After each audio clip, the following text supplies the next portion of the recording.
Est-ce que Darwin, ça vous dit quelque chose? Et plus précisément, sa théorie qui fait que il faut évoluer pour pouvoir exister. En voici la preuve. C'est la troisième génération de la Nissan Leaf et elle n'a plus rien à voir avec les deux autres générations. J'oubliais, on commence pas tout de suite l'essai. Même là, si je suis en train de conduire, il va falloir vous abonner, vous appuyer en bas à droite sur le bouton la revue automobile. C'est bon, c'est fait. Bon, maintenant, place au jingle.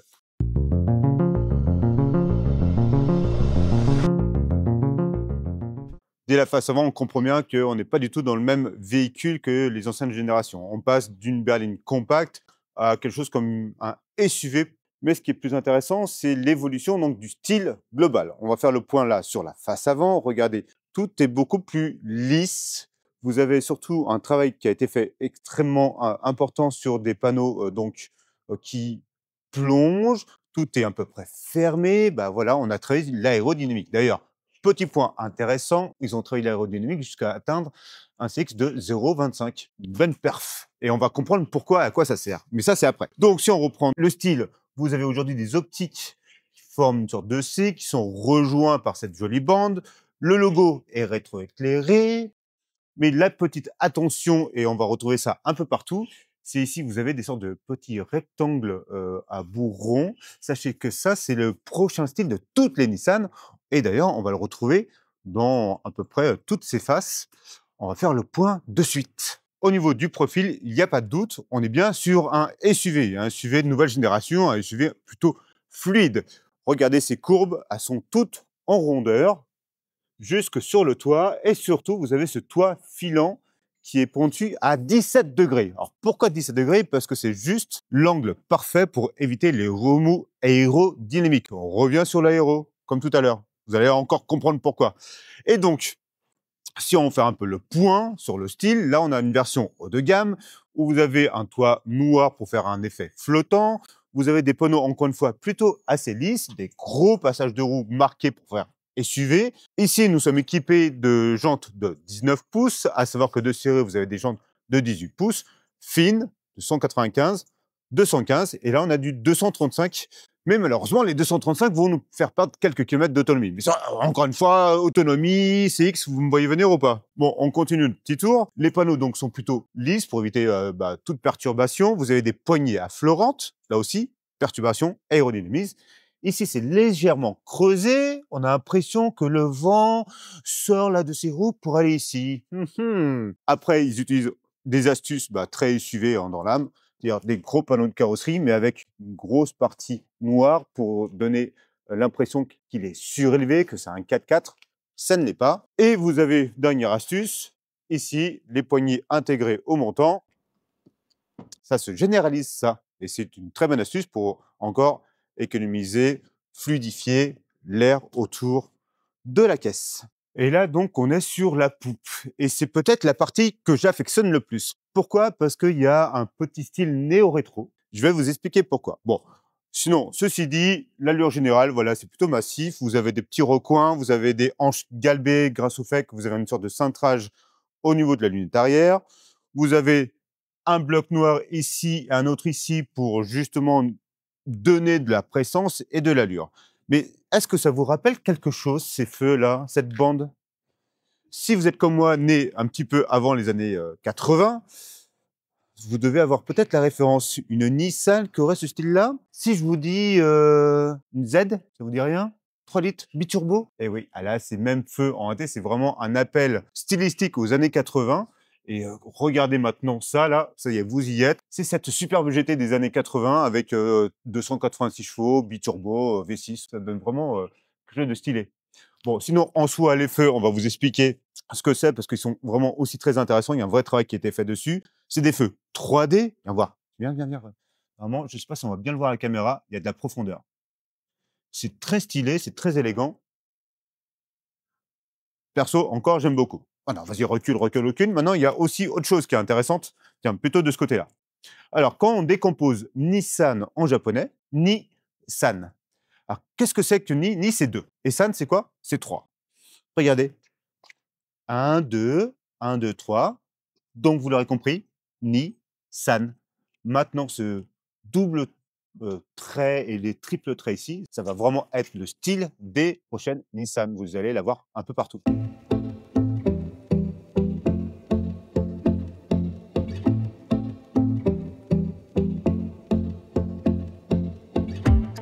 Et à bord, eh ben, c'est plutôt une bonne surprise. C'est très esprit Nissan. On n'est pas, si loin que ça de l'esprit Ariya. C'est-à-dire que vous avez vraiment une planche de bord assez sobre, rectiligne. Regardez là, tout en longueur. Vous avez un petit plateau ici. Un petit effet, cuir sur violet sur du plastique. Ouais, c'est plus ou moins de bon goût, mais vous avez là des petits tissus, des plastiques. Quoi, grosso modo, les plastiques sont honorables. Un peu partout, c'est plutôt assez bien ajusté. À part là, celui-là qui me fait un peu cheap, où vous avez la boîte de vitesse. Celui-là, je ne comprends pas très bien, mais l'avantage, c'est que c'est assez ergonomique. Donc, c'est au moins déjà ça. Vous avez ici cette petite bande pour piloter donc la clim. Et donc, si on revient sur les écrans, comme vous pouvez le voir, vous avez 2 écrans. Là, dans la version de gamme, c'est 14,3 pouces de l'un et de l'autre. Celui-là, évidemment, il est tactile qui vous donne accès à, par exemple, les caméras, parce que caméra 360, c'est assez réactif, ça fonctionne bien. Vous avez surtout dans ce nouveau Nissan Leaf, vous avez Google Automotive. Oui, ça vous dit rien? Bah oui, c'est un peu sorti de la banque d'organes de chez Renault, à savoir que c'est aussi la plateforme CMF-EV qu'utilise Renault, donc quoi de plus normal? Donc, vous avez aujourd'hui l'un des meilleurs systèmes multimédia qui existent au monde. Il est intégré d'office dedans. Vous pouvez faire avec Google et l'appeler, voilà, il réagit. Non, non, mais je veux rien, je veux rien. Merci. Donc, vous voyez, c'est assez réactif. Donc, c'est réactif, c'est efficace. Le route planner est intégré dedans. Bon, voilà, c'est l'un des meilleurs, les plus réactifs, encore une fois. Bien vu. Devant vous, vous avez donc là aussi donc un écran de 14,3 pouces configurable. Vous avez pas mal d'informations dessus. Il manque deux trois trucs, mais il est plutôt assez joli. Au niveau du volant, vous avez un volant 2 branches, nouvelle génération. Tout le monde veut du 2 branches en ce moment, mais l'avantage, c'est que vous pouvez ici piloter tout ce qui est son et multimédia, c'est-à-dire les écrans avec tout ce que vous avez en option. Et ici, c'est vraiment dédié aux ADAS, aux aides à la conduite. Donc, c'est plutôt assez efficace. Là, encore une fois, vous avez aussi d'autres boutons sur les côtés, quoi. Grosso modo, c'est pas mal. C'est un beau mélange entre boutons, écran, touches sensorielles. C'est plutôt assez efficace au niveau ergonomie. Il n'y a rien à dire. On s'y sent assez bien rapidement. Ce qui est beaucoup moins vrai des sièges. J'ai eu vraiment beaucoup de mal avant de trouver ma position de conduite et j'ai l'impression que mes jambes sont un peu trop relevées. Il y a quelque chose qui va pas. Voilà, il y a un truc qui va pas. Par exemple, le dossier est assez plat, un peu comme dans une Citroën. Sauf que Citroën, c'est mou, donc vous rentrez dedans. Là, c'est un peu rigide. Donc, je suis toujours un peu, voilà, ça glisse en plus avec ce faux cuir. Bon, à voir durant l'essai si c'est vraiment le cas ou pas. Mais en tout cas, là, comme ça, c'est voilà, c'est assez compliqué de prendre ses aises, en tout cas au niveau de l'assise. On va voir derrière. Bon, à l'arrière, malheureusement, j'aurais voulu un peu plus de place. C'est un peu serré. Regardez l'espace que j'ai au genou. Donc, hein, le système habituel, 1,80 m devant, 1,80 m derrière. Voilà, mes genoux ne touchent pas, mais dans d'autres voitures de même catégorie, on a un peu plus d'espace. Et surtout, c'est un peu comme chez son cousin Renault. Il n'y a pas de cave pour les pieds agréable, donc on ne peut pas allonger ses pieds. Donc là, je suis grosso modo bloqué sur cette position-là. Et en plus, bah regardez, là, mes jambes ne touchent pas vraiment dans la partie haute l'assise. Non, ah, c'est un peu comme devant. Je ne sais pas si c'est vraiment confortable sur long trajet, en tout cas dans mes mensurations, donc plutôt à privilégier pour les petites tailles. Par contre, au niveau du plafonnier, pas de problème particulier. Et tout est plutôt assez élégant derrière, bien que le siège, lui, comme à l'avant, est un peu trop rigide à mon goût. Sinon, les plastiques sont plutôt de bonne facture.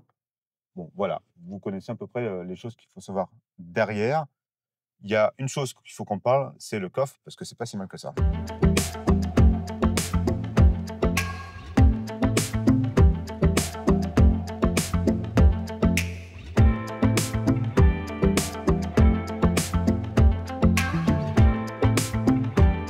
Bon, la malle, c'est super important hein, quand vous partez dans une voiture.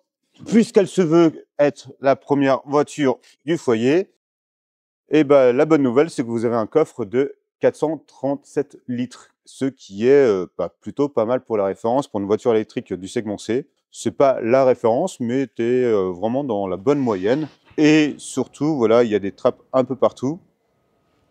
Donc, vous pouvez choisir soit plancher plat, soit descendre. Évidemment, il va falloir s'occuper des câbles.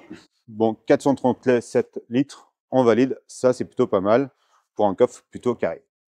Dans l'habitacle, l'un des éléments clés du confort et surtout de la prestance de la voiture, c'est ça. Ça, c'est quoi? C'est un toit panoramique, mais qui sort pas de n'importe où. Il sort de Saint-Gobain et il est opacifiant. Alors, qu'est-ce que ça veut dire opacifiant? Là, vous voyez là, j'ai juste appuyé ici et hop, il devient tout clair. Alors, sachez qu'il maîtrise quand même les rayons que vous avez issus, infrarouge, tout ça pour pas que ça chauffe. Tout est filtré à 98%. Mais c'est juste génial, il suffit de quelques clics pour pouvoir opacifier votre toit. Et cette technologie, elle n'est pas inconnue parce qu'elle existe déjà chez Renault. Encore une fois, oui, la plateforme est aussi partagée avec Renault. Et donc, c'est un verre Saint-Gobain, c'est du Made in France, monsieur.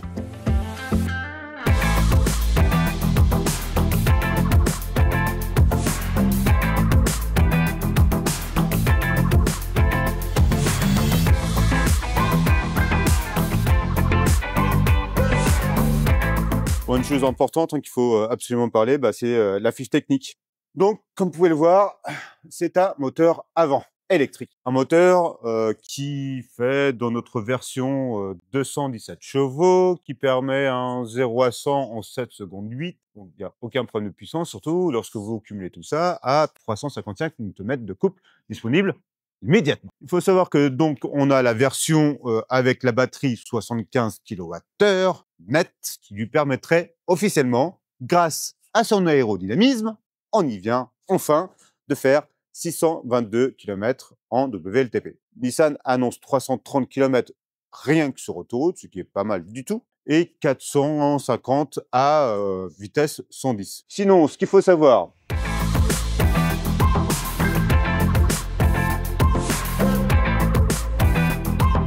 c'est que vous avez un châssis CMF EV, le même que vous avez par exemple sur les Renault Mégane. C'est pour ça qu'on retrouve d'ailleurs beaucoup de choses de cette joint venture entre Renault et Nissan.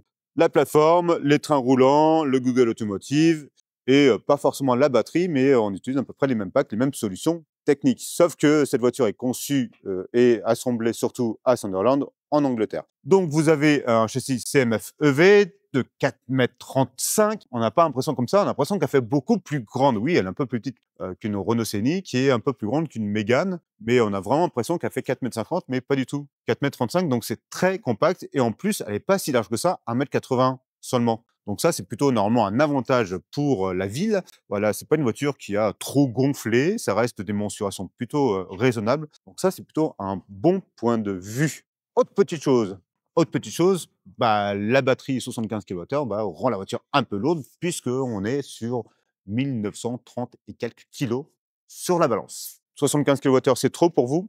Sachez que vous avez l'entrée de gamme qui, elle, va se contenter d'une batterie de 52 kWh. Donc, évidemment, l'autonomie va chuter. On va plus être sur du 450 km d'autonomie que sur du 600. Mais l'avantage, c'est qu'elle va descendre en poids. Là, on est sur 1780 kg. Donc, largement de quoi passer sous les malus ou sur la gratuité des parkings un peu partout. Donc ça, c'est aussi peut-être un avantage. Et l'autre avantage, c'est qu'on connaît le prix de cette version-là. L'entrée de gamme avec 52 kWh sera vendue à 36 000 € pour notre version à 75 kWh et toutes les finitions qu'il peut y avoir. Il y a 4 finitions.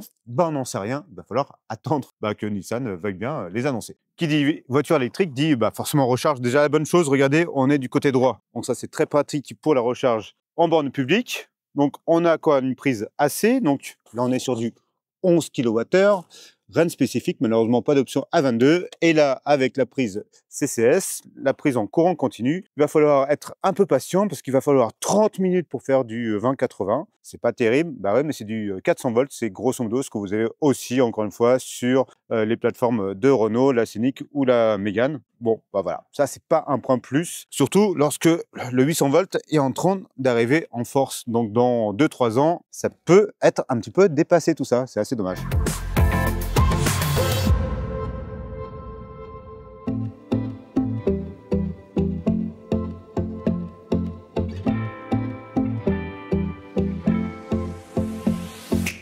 c'est assez marrant parce que depuis là les centaines de kilomètres que je suis au volant, j'ai l'impression de retrouver des sensations connues.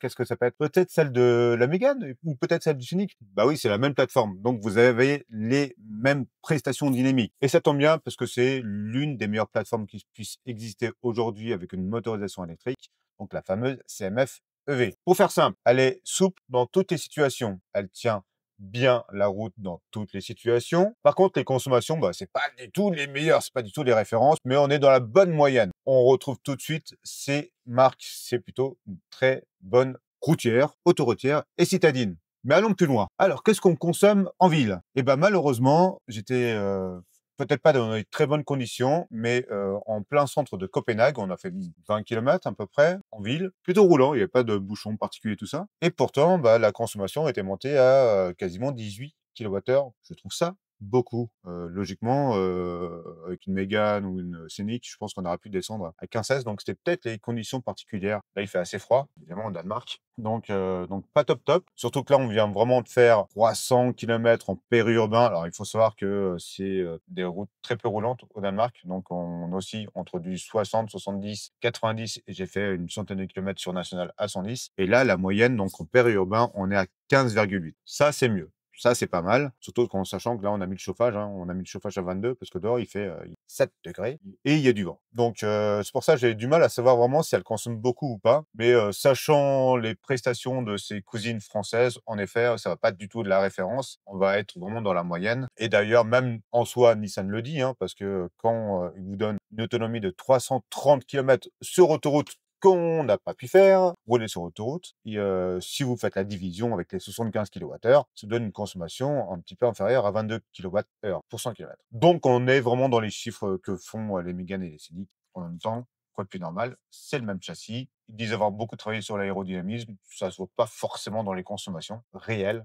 En tout cas, en normé, oui, mais en réel, pas tant que ça. Mais quoi qu'il en soit, les chiffres sont plutôt bons. Et la chose qui est très très bien, c'est qu'on prend rapidement ces marques dans une voiture. Elle est pas trop grande, pas trop large. En ville, on se faufile assez facilement. On ressent vraiment bien le train roulant. Et surtout, ce que j'apprécie, là, voilà, on passe dans les plaques. Il y a vraiment un vrai confort et ça gâche pas la tenue de route. Donc, le compromis est amplement validé. C'est l'une des meilleures du segment, sans aucun doute. Vraiment, il faut parler aussi du silence de fonctionnement. C'est vraiment très agréable aussi là dans les prestations globales. Vous avez vraiment une voiture très silencieuse, très agréable. Même à 110, c'est vraiment très feutré. On regrettera juste un peu de vent aérodynamique au niveau des rétros à partir de 110. Sinon, tout le reste, c'est vraiment super sympa. Là, on est en ville, ouais, on est comme dans un cocon. C'est vraiment super suave et ça fonctionne très bien. Évidemment, les prestations dynamiques électriques, bah, il n'y a rien à dire, hein. Quand vous avez 217 chevaux et 355 Nm de couple, ça accélère franchement d'un coup. Bon, voilà, tout y est. Ça fonctionne. On valide aussi des belles prestations en ville, silence. La sono Bose que nous avons là dans notre version, elle est excellente. Et surtout, comme c'est bien feutré, comme c'est bien silencieux, ben, on profite vraiment de chaque petit son de la musique. Là, tout est bien clair. C'est vraiment top. Regardez, j'ai adoré là, passer près d'une heure à mettre la musique un peu à fond avec Julien qui était presque en train de dormir. Et on est content de la musique des années 2000. Ah, c'était trop bien. Non, allez, ça aussi, on valide. La sono Bose, on prend.